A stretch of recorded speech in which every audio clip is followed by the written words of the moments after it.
Assalamualaikum warahmatullahi wabarakatuh. Nama saya Uswatun Hasana. Saya akan mempresentasikan PowerPoint kewirausahaan saya. Langsung saja, berwirausaha apa sih? Menurut saya, berwirausaha adalah kegiatan untuk bekerja keras, untuk berusaha memenuhi kebutuhan hidup tanpa merasa takut akan segala resiko dan belajar dari kegagalan yang dialami. Kemudian selanjutnya, berwirausaha atau kerja kantoran. Menurut saya, dua-duanya memiliki plus minus tersendiri. Mari kita lihat. Yang pertama, berwirausaha yaitu waktunya fleksibel, peraturan tidak ketat, dan kerja kantoran itu pemasukan lebih pasti, fasilitas terjamin seperti asuransi, jaminan dan lain-lain. Dan yang ketiga, jam kerja tetap produktif. Tetapi saya di sini lebih prefer memilih ke berwirausaha. Sebelum lebih jauh, saya akan mengenalkan diri saya terlebih dahulu. Saya seorang freelancer, yaitu pekerja lepas. Saya bekerja sebagai seorang freelance desain grafis. Desain grafis merupakan suatu bentuk dari komunikasi visual yang memanfaatkan gambar sebagai media untuk menyampaikan pesan atau informasi. Kemudian ini merupakan beberapa contoh desain yang telah saya kerjakan beberapa tahun belakangan ini, yaitu ada poster, spanduk, banner, banner, undangan, sertifikat, tuibon, ID card, tiket, logo, cover buku, baju, kurikulum PTAE, pin, infografis, serta brosur. Saya mengait harga antara 100 sampai 300 ribu per desain sesuai dengan kesulitan masing-masing. Dan sekalian promosi saja, jika teman-teman ingin menggunakan jasa desain bisa hubungi saya secara langsung. Kemudian selanjutnya saya akan memaparkan timeline impian saya, yaitu yang pertama menjadi volunteer pada tahun 2020 sampai tidak diketahui, yaitu aktif menjadi relawan dalam kegiatan kemanusiaan. Alhamdulillah untuk saat ini saya aktif dalam gerakan Jaga Palu, yaitu gerakan kolektif mengumpulkan bahan makanan buat saudara dan kawan-kawan kelompok rentan di Kota Palu. Jikalau teman-teman ingin menyumbang segala jenis sumbangan, teman-teman bisa langsung cek Instagram Jaga Palu. Kemudian yang kedua yaitu industri kreatif 2022 sampai dengan 2025, yaitu dapat bekerja di industri kreatif seperti digital marketing atau berada di bawah naungan agensi. Walaupun ini bertolak belakang dengan apa yang saya paparkan pertama kali, yaitu saya lebih memilih berwirausaha, tapi mengapa tidak saya mencoba beberapa pengalaman baru.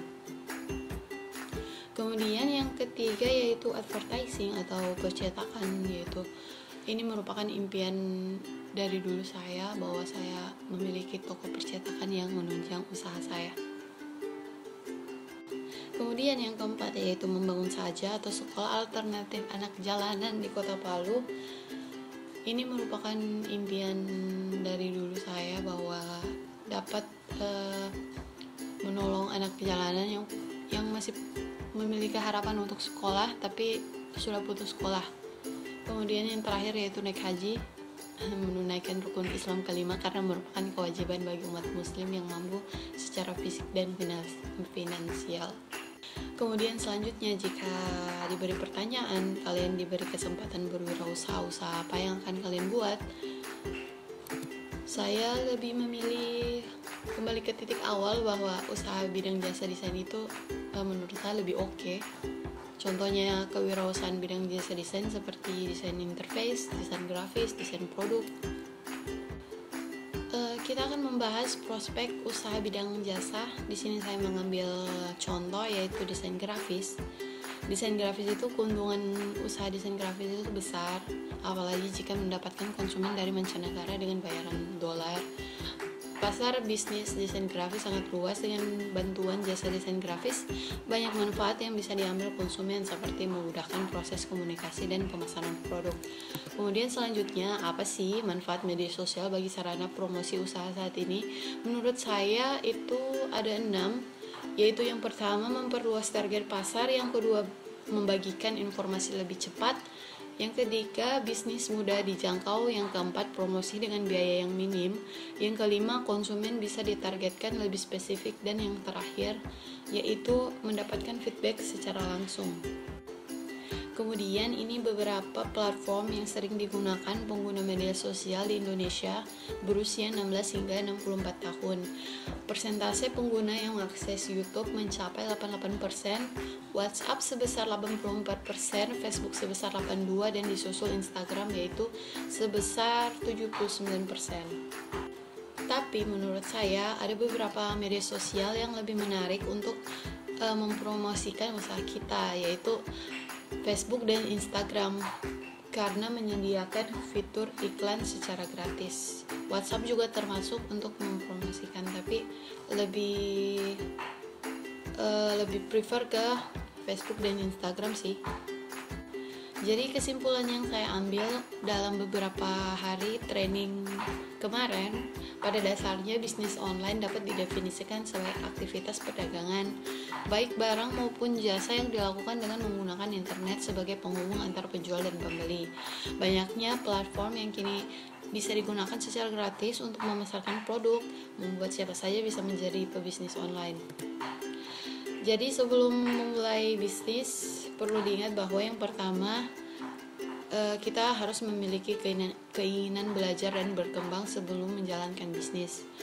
Yang kedua yaitu tidak mudah putus asa, baik itu bisnis online maupun bisnis offline, tentu memiliki tantangan masing-masing. Dan yang terakhir atau yang ketiga yaitu kita harus berani mengambil resiko. Tidak ada satupun pebisnis sukses yang lari dari resiko. Memang ada bidang bisnis yang minim resiko, namun keuntungan yang didapatkan pun juga minim, begitupun sebaliknya. Dan yang paling terakhir dan tidak kalah penting yaitu jangan lupa hubungan manusia dengan Sang Pencipta, karena dapat mempengaruhi berhasil tidaknya suatu usaha yang kita bangun. Cukup itu saja yang saya sampaikan. Terima kasih atas waktunya.